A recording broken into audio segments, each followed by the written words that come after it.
클린턴 대통령이 기자들을 상대로 브리핑을 합니다. Okay. Any questions? 그런데 기자는 단 한 명뿐 자다 깨어나서 짜증스럽게 되묻습니다. Helen? Are you still here? 예, 클린턴이 임기 말 레임덕 처지를 재미나게 꾸민 이 영상의 할머니는 그 유명한 헬런 토마스 기자입니다. 백악관을 50년 동안이나 출입하면서 10명의 대통령을 취재했죠. 대통령들은 올해 첫 질문권을 토마스에게 주며 경의를 표했지만 아들 부시 대통령은 달랐습니다. 건질기게 캐묻는 게 싫어서 3년 동안 질문자로 지명하지 않았습니다. 그런 부시도 퇴임 전엔 이별의 노래를 바치고 키스했습니다.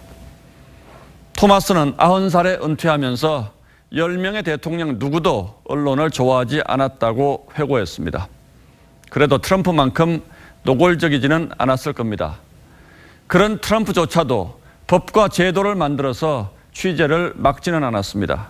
그것이 결코 넘어서는 안 될 선이라는 사실을 잘 알고 있는 겁니다. 문재인 대통령은 늘 소통을 강조해 왔습니다. 주요 사안은 직접 언론에 브리핑하겠다고도 했습니다. 그런데 법무부가 만든 언론 통제 훈령은 대통령의 이 소통 약속이 얼마나 허망한 것인지 여지없이 드러냅니다. 기자가 오보를 하면 검찰청 출입을 못하게 한다는 규칙을 행정명령으로 못 박은 것은 권위주의 시대에도 보기 힘든 일입니다. 도대체 어떻게 이런 발상을 할 수 있었는지 의아할 따름입니다. 더 나아가 정부가 오보인지 아닌지를 판단하겠다고 합니다. 고양이가 생선 가게를 맡겠다고 스스로 나선 격이라고 하지 않을 수 없습니다. 살아있는 권력의 비리를 파헤친 초대형 특종도 처음에는 오보라는 오명을 뒤집어 쓴 경우가 그동안 허다했습니다. 기자의 취재원 접촉을 막는 조항은 노무현 정부 어느 장관을 다시 떠올리게 합니다. 특종하고 싶으면 쓰레기통을 뒤져서 하라던 그 모욕적 언사 말입니다. 훈령은 공교롭게도 조국 전 장관의 소환이 임박한 시점에 나왔습니다. 피의 사실 공표와 공개 소환 금지, 초상권 보호 역시 이미 앞서 누렸던 1호 수혜자가 모두 조국 가족입니다.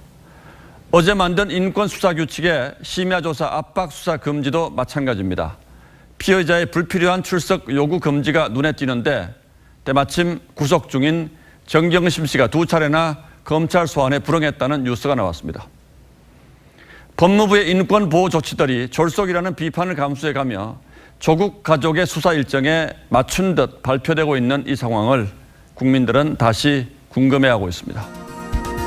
11월 1일 앵커의 시선은 조국의 그림자였습니다.